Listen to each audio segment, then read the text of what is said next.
Assalamualaikum Bapak Ibu, Kakak dan adik semuanya.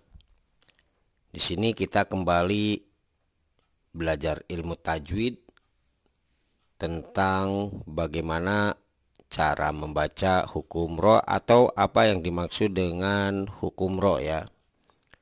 Nah, di sini kebetulan sudah kita tuliskan sebelumnya. Ini mohon maaf untuk tulisannya acak-acakan ya. Nah, ini adalah hukum ro. Nah, ini adalah huruf ro-nya.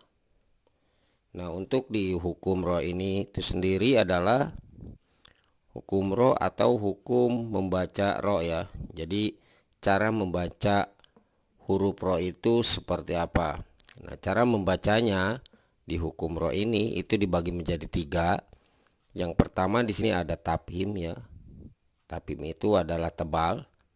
Jadi cara membaca huruf ro-nya ini secara tebal. Yang kedua adalah tarkik ya. Nah, untuk tarkik ini cara membaca huruf ro ini itu tipis. Kemudian yang ketiga adalah tafhim atau tarkik ya. Nah, ini jadi bisa kita baca dengan cara tebal atau dengan cara tipis. Nah, sebelum kita jelaskan, kita ucapkan terima kasih kepada semua para penonton yang telah melihat video ini. Semoga saja untuk ilmunya bisa bermanfaat ya. Nah, di sini para penonton semua atau Bapak, Ibu, Kakak dan adik semuanya, kita mulai dari tafhim ya, dari yang pertama. Nah, untuk tafhim ini adalah bagian dari cara membaca hukum roh yang pertama, tafhim. Nah, kalau misalkan kita lihat ke pengertiannya, tafhim atau tebal yaitu bacaan huruf roh yang secara tebal. Ketika kita baca itu secara tebal ya. Nah, ini bacaannya. Apa maksudnya? Ini hurufnya. Jadi huruf roh ini dibacanya itu secara tebal. Nah, apabila ini coba kita pindahkan kameranya. Nah, ini huruf ro yang berpatah ya. Kemudian huruf ro yang berpatah tain. Yang ketiga huruf ro yang berdomah. Yang keempat huruf ro yang berdomah tain. Terus huruf ro yang mati. Nah, ini mati ya.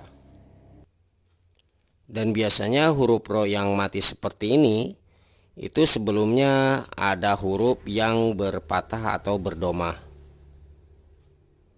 Semoga dapat dipahami ya. Jadi sekali lagi, ketika kita menemukan huruf ro yang mati seperti ini, itu biasanya dibaca tebal apabila sebelum huruf ro mati ini itu ada huruf yang berpatah. Nah, seperti ini berpatah atau juga berdomah. Nah, ini untuk contohnya para Bapak, Ibu, Kakak dan adik semuanya. Untuk kalimat khobaron ya, atau kata khobaron. Nah, ini khobaron. Nah, ini berpatah tain ya. Jadi patahnya 2. Nah, ini dibacanya secara tebal khobaron. Terus di sini ada kata Qur'anun ya. Nah, ini Qur'anun. Nah, Qur ini dibacanya secara tebal ya, tidak tipis. Jadi Qur'anun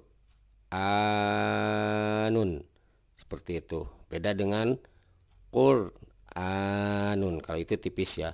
Jadi yang benar itu cara membacanya harus tebal. Qur'anun. Jadi kita jelaskan seperti itu cara membacanya. Nah, ini selanjutnya ada kalimat gopurun ya. Nah, ini gopurun. Nah, ini ro yang berdomah tain. Terus di sini ada kalimat Robbana. Nah, ini Robbana huruf ro yang berpatah, maka itu dibacanya secara tafhim atau tebal. Nah, selanjutnya Bapak, Ibu, Kakak dan adik semuanya, kita ke nomor 2. Bagian dari hukum ro itu yang pertama adalah tafhim, yang kedua adalah tarkik. Nah, untuk tarkik ini dibacanya secara tipis ya. Nah, kalau misalkan kita lihat ke pengertiannya tarkik atau tipis, nah ini bacaan huruf ro secara tipis. Jadi ketika kita membaca huruf ro ini itu dibacanya secara tipis. Apabila nah ini ro yang mati ya, huruf ro yang mati. Nah biasanya kalau ro yang mati ini dibaca tipis itu ketika kita menemukan sebelum huruf ro ini ada yang berkasroh ya, seperti itu. Dapat dipahami ya. Jadi biasanya ketika kita membaca huruf ro ini tipis, ada huruf sebelumnya itu yang berkasroh. Nah, selanjutnya di sini ada kata apa? Kalau ada huruf ro yang berkasroh, nah ini ya. Kalau ini yang huruf ro mati tapi sebelumnya harus berkasroh, nah itu biasanya tipis.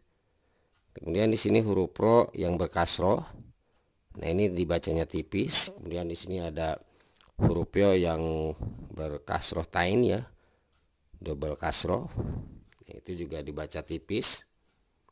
Biasanya ketika kita menemukan huruf ro yang seperti ini ada huruf ya sebelumnya, biasanya ya huruf ya mati bisa. Jadi selain huruf ro yang apa namanya, huruf ro mati ini juga ada huruf sebelum ro ini, huruf ro ini itu ada huruf ya mati ya, seperti kalimat tajri misalkan seperti itu. Bukan tajri, kodirun misalkan ya, seperti itu. Kalau tajri itu ikutnya ke sini. Oke. Nah, ini untuk contoh-contohnya. Misalkan di sini ada apa namanya? Kalimat pabashirhum. Nah, ini pabashir. Nah, ini huruf mati ya. Ini sebelumnya ada huruf yang berkasroh. Jadi yang sudah disebutkan atau dijelaskan tadi. Nah, ini huruf ro-nya mati, tapi sebelumnya biasanya berkasroh. Nah, ini contohnya. Ini dibacanya secara tipis ya. Pabashirhum. Nah, selanjutnya kata kodirun. Nah, ini kodirun. Nah, ini yang sebelumnya ada huruf ya. Nah, ini dibacanya tipis. Kodirun, seperti itu. Tidak kodirun, tidak seperti itu ya. Jadi kodirun agak sedikit samar lah, seperti itu. Intinya tipis cara membacanya. Nah, ini huruf sebelum ro itu ada huruf ya. Nah, ini berkasroh ya. Nah, kemudian di sini ada kalimat lafi khusrin. Nah, lafi khusrin. Nah, untuk kalimat khusrin ini itu dibacanya secara tipis ya, karena ini berkasroh tain. Nah, ini paham ya. Nah, selanjutnya Bapak dan Ibu semuanya, untuk kalimat tajri, nah ini tajri, nah ini berkasroh ya, ini tunggal. Jadi kalimat atau huruf ro yang berkasroh, nah ini. Nah, itu biasanya dibacanya secara tipis, jadi tajri. Nah, semoga dapat dipahami ya Bapak dan Ibu semuanya, kakak dan adik juga. Nah, selanjutnya untuk hukum ro yang bisa dibaca secara tafhim atau tarkik, atau juga bisa dibaca secara tebal atau tipis ya. Nah, ini pengertiannya. Di sini Bapak dan Ibu semuanya, tafhim atau tarkik ya, itu tebal atau tipis cara membacanya, seperti itu. Kalau misalkan kita lihat ke pengertiannya, nah ini hukum ro bisa dibaca secara tebal atau tipis ya, apabila huruf ro mati. Nah, ini huruf ro mati ya, sebelumnya atau didahului dengan huruf berkasroh. Jadi huruf ro mati ini, nah ini huruf ro nya mati, tapi sebelumnya ada huruf berkasroh ya. Misalkan berkasroh itu kan seperti ini. Nah, ini misalkan hurufnya ya, hurufnya terus berkasroh. Nah, ini ya, ini huruf, ini kasroh, tetapi di depannya bertemu dengan huruf isti'la. Paham ya Bapak Ibu? Jadi sekali lagi, yang dimaksud dengan bacaan tafhim atau tarkik, jadi bisa kita baca secara tebal atau secara tipis hukum ro itu ketika huruf ro ini mati. Nah, ini huruf ro nya mati ya. Kemudian sebelum huruf ro ini itu ada huruf yang berkasroh. Nah, ini ada huruf yang berkasroh. Dan setelah itu, setelah huruf ro ini ya, di depan huruf ro ini itu ada huruf isti'la. Jadi ketemu dengan huruf isti'la. Nah, ini contohnya. Bukan contoh, ini emang sudah dari sananya ya ilmunya. Jadi huruf isti'la itu ada 7. Nah, ini 7. Kho, sod, dod, rin, to, kof, zod ya. Seperti itu. Jadi sekali lagi kita jelaskan. Di sini Bapak Ibu kakak dan adik semuanya banyak yang salah paham ya. Huruf ro bisa dibaca secara tebal atau tipis ketika huruf ro. Nah, ini kita jelaskan sekali lagi. Ketika huruf ro mati ya. Ini ketika huruf ro mati. Itu sebelum huruf ro mati itu ada huruf yang berkasroh. Ini ada huruf yang berkasroh. Kemudian di depan huruf ro ini ada huruf istilah yang 7 ini, jadi ketemu. Nah, itu bisa dibaca kita hukum ro huruf ro nya itu bisa kita baca dengan cara tipis atau tebal. Contohnya seperti ini. Ini ada kalimat kirtosun.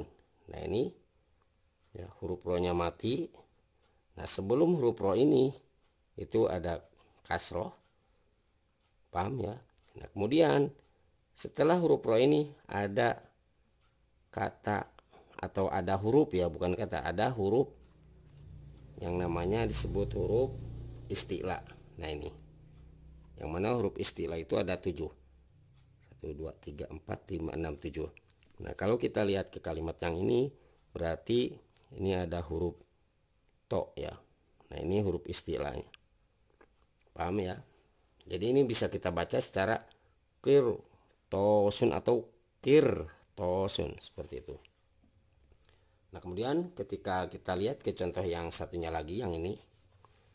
Nah, ini Bapak Ibu semuanya, untuk kalimat pirko, nah ini huruf ro mati ya. Nah, ini sebelum huruf ro mati itu ada huruf yang berkasroh. Nah, ini berkasroh. Kemudian di depan huruf ro ini itu ada huruf istilah. Nah, ini huruf kof. Kof itu huruf istilah. Nah, diantaranya ini. Jadi diantara huruf yang 7 ini itu kof. Nah, ini huruf istilah. Jadi cara membacanya ini pirqoh atau pirqoh. Jadi bisa kita baca secara tebal atau tipis. Jadi seperti itu ya Bapak dan Ibu semuanya. Semoga saja dapat dipahami. Dan ketika ada yang ditanyakan, silakan Bapak Ibu kakak dan adik semuanya ditulis saja di kolom komentar. Dan jangan lupa mohon untuk bantu subscribe channel ini. Semoga ilmunya bisa bermanfaat bagi kita semua. Jadi kesimpulannya, untuk hukum ro itu dibagi 3. Yang pertama adalah hukum ro dengan cara membaca secara tebal. Yang pertama. Yang kedua, hukum ro dengan cara membaca tipis. Dan yang ketiga adalah hukum ro dengan cara membaca, maksudnya bisa dibaca dengan